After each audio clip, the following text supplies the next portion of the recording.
What is Ma? Where have you heard it before? And why should you use it or not use it in your own storytelling?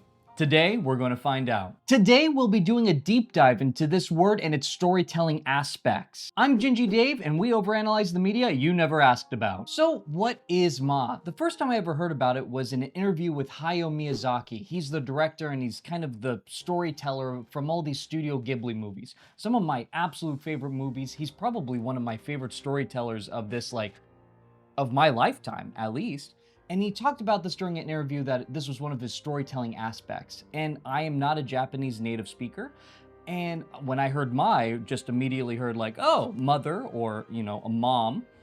And I needed to look it up because I knew that I was wrong about that. So when I looked up Ma, it came up as the negative space. And how Hayao Miyazaki explained it was when you're telling a story, there's going to be this need for a breath. There's this need for a little bit of air. And he explained it as like, what is a clap? Is the clap when you just, that moment when it hits in the middle? Or is it the full thing? Is it the negative space, the absence of the clap in the beginning, and then the tension that brings it all together? Is that the clap, or is it the whole aspect of it? And I really loved this idea. And there was something about the Miyazaki films that I didn't see in English media, American media specifically at the time. And I was really curious, like there was something that was drawing me into these films. And I think at that time, and I truly believe that now, that it is Ma. It's this moment, this breath, this moment of tension, negative space before an impact happens. So if Ma currently doesn't make sense to you, let's go over a couple of places where you might have seen Ma before, and it might be easier to just kind of tell what it is before explaining what it is. For any of the people out there who used to be in band when they're in middle school, high school, you probably had a conductor that said, play the rests. And what does that mean? Well, in music, you would have a note, obviously, quarter note, eighth note, half note, all those kinds of fun notes, even an array, a spectacle of notes. And every now and then, the worst thing that could happen to a musician happens, which is the rest. And that's the spot where you're not supposed to play anything. A good conductor would probably tell you, play the rests. And the idea is like, you're not thinking passively about the rests, think actively about the rest. When you get to the rest, don't play as if you're playing it. My dad, a musician, very, very talented drummer, would show me this video of a timpani player. And the timpani player is in like this giant orchestra and they're playing these beautiful, like 10-minute, orchestral songs. And there's this timpani player and he's at the ready. He's completely, actively about to play a note. And he's counting 1, 2, 3, 4, 2, 2, 3, 4. And he's not playing anything. 8 minutes of the song goes by. And it's kind of like, especially when you're watching the recording of it, it's a long time. And then all of a sudden he plays 2 notes. Boom, boom, boom. 3. Sorry. Boom, boom, boom. And then he goes back to counting. And then the song ends. And so for 8 minutes at the beginning, he's counting and he's actively participating in all the rests. He then plays his notes and then is actively participating and resting, actively resting in tension through the rest of it. And it's so interesting to see because as a musician, you're like, oh, it kind of clicks for you. It's like, oh, I shouldn't be passively participating in this rest. I should be actively pursuing it. Does any musician do that? Only really good ones? I was not one of those who did that. But you can see like the Ma would be an active moment of rest before this actual playing. Another thing we could look at, another piece of media that might make sense to you is if you are a movie buff, like I greatly enjoy movies, this is everywhere in films. Let's look at Hayao Miyazaki's films really quick. And let's talk about him because he's the one who introduced the word to me. So Hayao Miyazaki has this film called Spirited Away. It won every freaking award ever. And it's a beautiful story. If you haven't watched it, please do. And there's 2 things about this film that just resonate with me with this moment of Ma. The main Ma moment I want to talk about is with Chihiro, and it's just right at the end of her character's journey. She's finally growing up. She's no longer like this misbehaved, kind of spoiled child at the beginning. and where she's becoming so much more mature, and she's almost fearless by the end of this movie.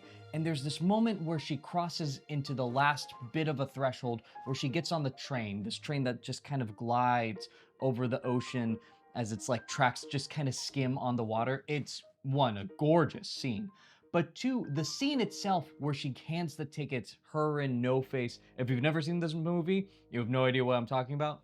Let me try to paint it a little bit better. She sits down with her friends. She gives the tickets to the ticket master. She sits down, and there's just music playing. And it's just, you're just watching the train go by. And there's nothing like, as far as character moment, nothing's really happening. It's a breath. It's a gap in the story. And it kind of builds this tension of like, where is she going? The mystery of it all. Man, Ma is fantastic for building up this sense of tension and the sense of mystery. Whenever you're crossing a threshold, if you do any of the story beat elements from like the hero's journey, there's generally this idea of thresholds that you're passing.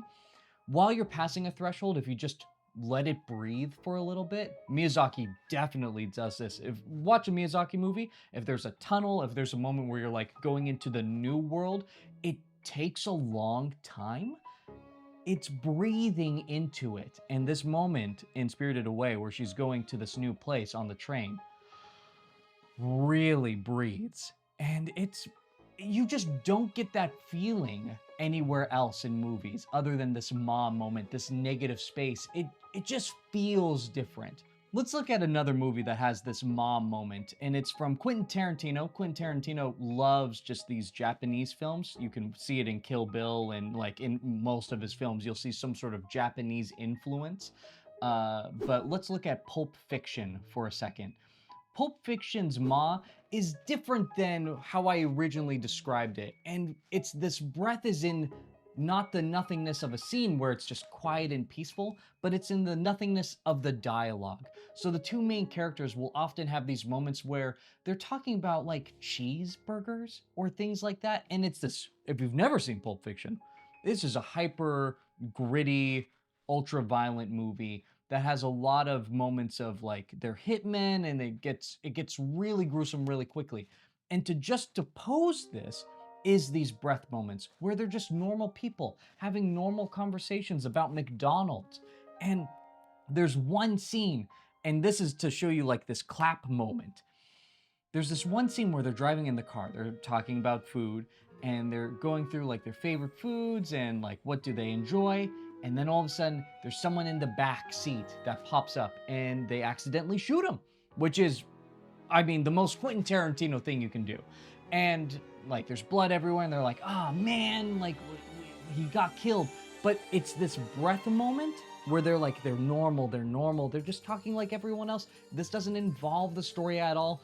Boom, back to the story. And it's terrifying, and you feel gross about it because it's, you see the connection between this normality of their lives to the normality of their lives that they're hitmen and that they deal in life and death all the time. That's a Ma moment. There's this breath before this a sudden hit. And we just really don't see it a lot, especially in these ultra violent movies. It's kind of go, go, go, go, go. Quentin Tarantino does a bit of the opposite. It breathes a little bit so it can hit you really hard. And that scene for me, the first time I watched that, wrecked me. And I now know why, because I could feel that breath beforehand before I got hit. One more movie that does this really well, I think, is Mulan. And Mulan, it's just a different way to do Ma. And I want to give a couple of examples of like Ma can just, that breath moment, you can breathe differently. And for Mulan, there's this song, which is A Girl Worth Fighting For, which again, it's like, it's not really part of the plot, and it kind of hits you in the weird way, and you're like, oh, they're just guys, they're just dudes, they're dumb, they have like, they're romanticizing, and they don't really know what they have an idea of what they want, but they don't know what they need, as they're reminiscing about what, you know, when we come after war, what are we going to do? We're going to find a woman. And at the end of that song, it hits you so hard with this moment of, oh crap. Like the plot hits you. you, if you watch Disney, like, and this is your first time watching Mulan, that moment drills into you. I can never forget that moment because we're just so happy-go-lucky. But specifically, we're happy-go-lucky, not talking about anything with the plot, and then we're struck with the weight and the responsibility of this moment. So I think that's where people get confused, because sometimes there's like, you want to just oppose a situation. You're about to go into war, so you make all the people happy, right? And you can, but they're just happy and it's still with the plot. It doesn't smack you as hard. The reason that Mulan scene hits you so hard is that they're just normal. They're not thinking about the plot. They're not thinking about the entirety of the story. They're just breathing in that moment, and then the plot hits them. And it's horrifying. The gruesomeness of war is such a morbid moment, just opposed to just the breath right beforehand. So Mulan does it pretty well too.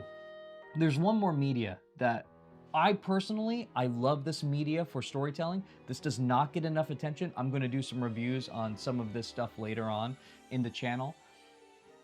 Video games. Video games, I feel like, are a very underused vassal for storytelling, because at its beginnings, there wasn't really a good way to tell a story. Pac-Man is your guy eating, and you kind of have to like assume some things, and they try to do a cutscene, and at its beginnings, it was a hard format to do storytelling.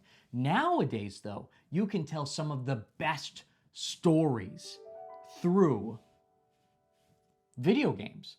And video games also have these amazing mom moments. And I'm so excited to tell you about one of my favorite games I ever played. And it's probably one of my favorite games because I was able to just dive into this. I had a weird amount of time. I was working night shifts. And so I just had this weird amount of time to play Breath of the Wild. And Breath of the Wild has one of the best mom moments in a video game. It's spectacular. And it's in the very beginning, and it sets the tone for the whole game. This scene happens right at the beginning of the game, and it's right at the threshold. You're in the cave and you're about to enter the new world. And those threshold moments are brilliant for Ma. And this one just took the cake for me, where you get out of the cave and the camera just kind of scopes and it just pans around as this beautiful notes start playing on this piano. And it just takes your breath away. And in fact, might I say, you have to breathe in this moment. It's this negative space. You've lost control. There's this moment of, oh my goodness. And especially when I first played that, I was like, look at all the things that I can do. And it didn't feel overwhelming like some other open world games. This moment felt almost assuring me that, like, you can take your time, breathe it in, let the piano kind of take you to this other world. And I've played more hours into that game than any other game I've ever owned. And I've played a horrifying amount of specifically Monster Hunter. Another game you've probably seen this in is Metal Gear Solid 3. And it's a bit of a meme. In this game, there's a moment you're about to cross a threshold and you start climbing a ladder. And the ladder is like 20 minutes long. It feels that way. It's almost insufferable. But the point of the ladder is to kind of let you reminisce about everything that you've done and everything that you're going to do, and you have to breathe in it. You are forced to in the ladder moment. You have to breathe as you are climbing up this staggeringly long ladder. And like, was it effective for me? Maybe not, but I feel the intention behind it. One other game that does this, I love. I have a thing for Miyazaki. The Demon Souls, the Dark Souls games are just nestled in my heart. And Demon Souls has this one mom moment that I particularly enjoy, where it kind of messes with the pacing. A lot of games do this as well, which is the elevator scene right before the final fight with the king. And this elevator is a really long trip. And it's not about loading screens or anything like that, which sometimes might feel that way, but definitely in this moment, it's on purposely a little bit longer. In fact, sometimes if you're, good at the game, like the elevator is a longer fight than the final fight. Why is that? And I truly believe the intention behind it is that it creates tension. It creates this moment of like anticipation. And you have to build up the anticipation is through thinking about it. It's through the tension, it's through the breathing. And that elevator moment builds this tension of who am I about to fight? I've been hurt, I've been told about the magnificence of this king for so long. What's going to happen now? You think about all of your things beforehand, you think about the future of the game, and those breath moments are called Ma. So, why should you use Ma? I think that there's a couple of situations where Ma is unbelievably useful. Number one is building tension. It's the clap, right? You have to breathe it in before this moment kind of hits you. I think it also could be used for the opposite, which is relieving tension. And then when you hit them with the plot, like in Mulan, it hurts a little bit more. It kind of comes out of left field. It feels just opposed. Another moment is that if you just want the viewer, the person who's enjoying your story, to feel like this is kind of a mystery, that it's taking a little bit long, that they can kind of get lost in their own thoughts, doing Ma right before a threshold moment, before they go into the new world, before they come back to their old home, like that's now changed for some reason because they've changed. These moments are beautiful and can take your take the person who's enjoying your story to another level, honestly. Why shouldn't you use Ma? This is an interesting one. Number one, if you are currently writing a story, whether in whatever media that you're deciding to choose, doing something intentionally makes a lot of sense. If you find a moment, like let's say you're watching this video and you're like, I know exactly in my story where I want to put this, please do. If you're going to force a mom moment, don't do that. That's acting passively. That's kind of just doing it because you feel like a YouTuber guy just told you to do it. Don't do it that way. Everything, if you do it actively, it's going to be much better than passively. If you do it intentionally, it's going to be better than just throwing it into the blender. So if you don't feel like your story needs Ma, don't put it in. Here's an example that I've thought of. If you're trying to talk about, and your story is about the hardship of war that is never ending, you never feel that moment of peace. You're purposely robbed of that moment of Ma, and it's just combat after combat after combat after combat. Don't put Ma in it. It would be antithetical to your story. Don't do that. Always be intentional with your story aspects, with your story beats. And if Ma doesn't fit in there, don't use it. But if you're like me and these moments of Ma could really enhance the story that you're trying to tell, it's just one more thing in your arsenal. And it's good to have a name for those things, because when people are asking, hey, why does this feel different to you? We need a vocabulary to discuss that. And that's what I'm hoping that these future videos on story aspects are going to be, is we're trying to describe vocabulary that we're going to use for the future. So that is Ma. If you guys have any stories that you think that had a really good Ma moment, please comment them into the channel. I would love to read them. I love finding these aspects a little bit more in all these other medias. If there's a moment that you can think of where Ma would have been hindrance to the story, please also comment that. And thank you guys so much for watching, and I'll see you guys in the next video.